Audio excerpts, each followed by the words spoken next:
தெளிவு குருவின் திருமேனி காண்டல், தெளிவு குருவின் திருநாமம் செப்பல், தெளிவு குருவின் திருவார்த்தை கேட்டல், தெளிவு குரு உரு சிந்தித்தல் தானே. ஜென்ம லக்கணத்திற்கு 12ஆம் இடத்தில் வக்ர குரு தரும் யோக பலன்களை பற்றி இந்த பதிவில் நாம் காணலாம்.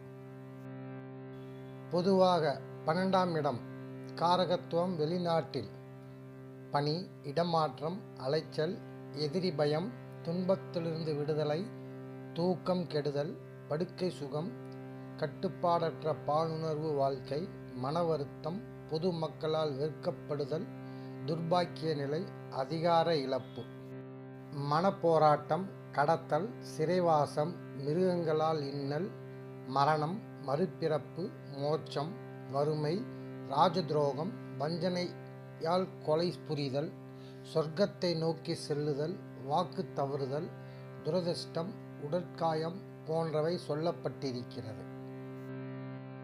ஜன்ம லக்கணத்திற்கு 12ஆம் வீட்டில் குரு வக்ரம் பெற்று நின்றால் வீண் செலவுகள் அதிகமாகும். எதிர்பாராத செலவுகள் ஏற்படும். 4, 6, 8ஆம் பாவங்களை பார்ப்பதால் தாய் நலமும் பாதிக்கப்படும். இந்த சூழ்நிலையில் 4ஆம் அதிபதியும் சந்திரனும் கெட்டிருந்தால் இளமையில் தாயை இழக்கும் சூழ்நிலை ஏற்படும். விரோதிகளும் எதிரிகளும் அதிகமாக இருப்பார்கள்.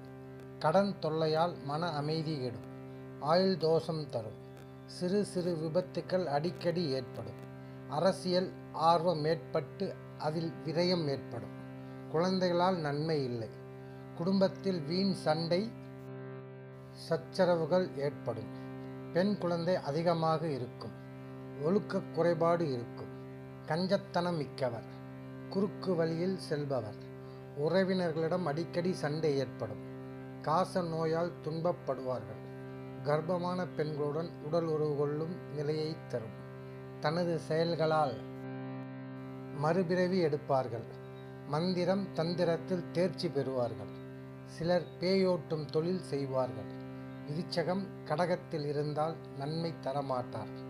தனுசு மீனத்தில் இருப்பது பெரும் நன்மை கிடையாது. கெட்ட கனவுகளால் தூக்கம் கெடும்.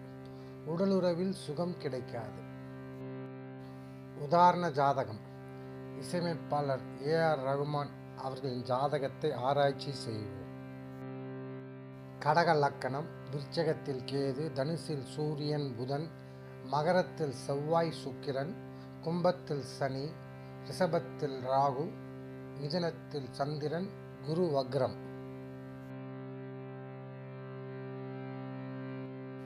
லக்கணத்திற்கு 2ஆம் அதிபதி சூரியன், 3ஆம் அதிபதி புதனுடன் இணைந்து புத ஆதித்ய யோகம் பெற்று 6, 9ஆம் அதிபதி குருவால் பார்க்கப்பட்டதும் சூரியன் சந்திரன் சமசப்தமாக நின்று பௌர்ணமி யோகம் பெற்று குருவும் சந்திரனும் இணைந்து குரு சந்திர யோகம் பெற்ற ஜாதகம். இதன் பலனாக வாழ்க்கையில் படிப்படியாக முன்னேற்றம் அடைந்தார். இசைத்துறையில் ஈடுபடும் வாய்ப்பையும் தந்தது. 3ஆம் அதிபதி சூரியன் சுக்கிரனின் நட்சத்திரத்தில் இருந்து சுக்கிரனும் 4, 11ஆம் அதிபதி 7இல் உச்சம் பெற்ற செவ்வாயுடன் இணைந்ததால் இசைத்துறையில் புகழ் பெற்றார். 9ஆம் அதிபதி குரு வக்ரம் பெற்று 12 சூரியனை பார்த்ததும் 9ஆம் அதிபதியை 3, 12ஆம் அதிபதி பார்த்ததும் இளமையில் தந்தையை இழந்தார். 9ஆம் அதிபதி வக்ரம் பெற்று 3, 12 அதிபதிகளால் பார்க்கப்பட்டதும் மதமாற்றம் செய்து கொண்டார்.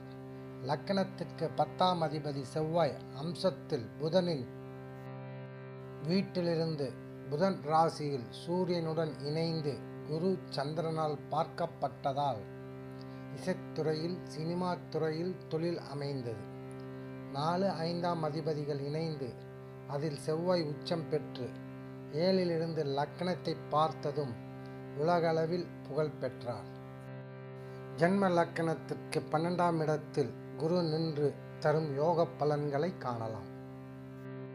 ஜன்ம லக்கணத்திற்கு 12ஆம் இடத்தில் குரு நின்றால் அச்சாதகன் சோம்பேறியாக இருப்பான். பிற தேசங்களில் தங்கி வாழ்வான். இரு வித்தைகளில் தேர்ந்தவன். அலைபவனாக இருப்பான். சினமுடைய அந்தணர் புத்திரர் பொன்னாலும் நினைத்தவற்றை நிறைவேற்ற இயலாமல் துயரம் அடைவான்.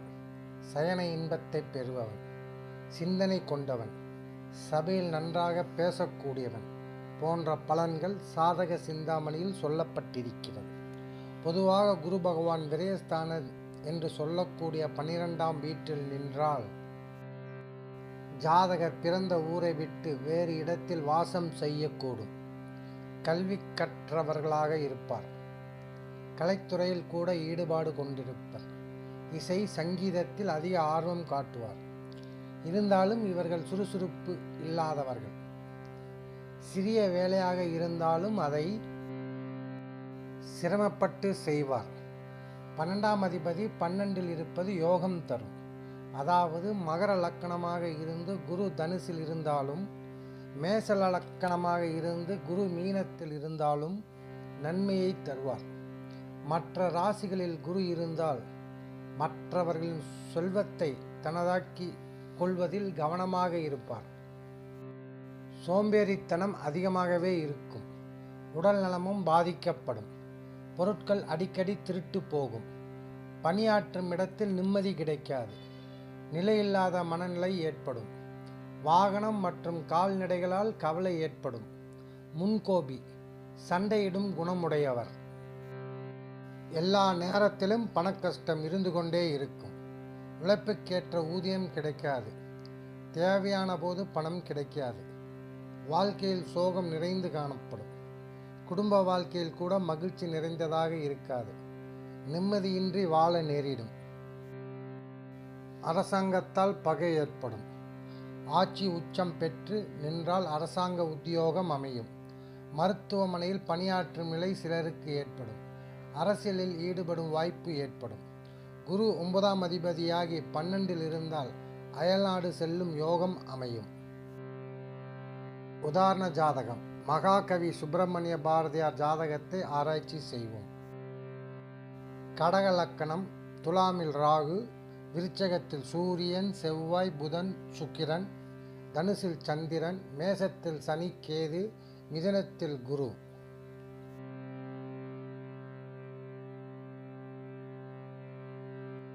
மூணு 12ஆம் அதிபதி புதன், 2ஆம் அதிபதி சூரியன், 4 11ஆம் அதிபதி சுக்கிரன், 5 10ஆம் அதிபதி செவ்வாய் ஆதிபத்தியம் பெற்று நிற்கிறார்கள்.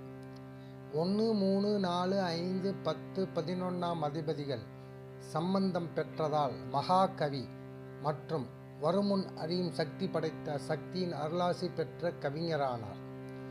சூரியன் புதன் 5ஆம் பாவத்தில் இணைந்து புத ஆதித்ய யோகம் பெற்ற ஜாதகம்.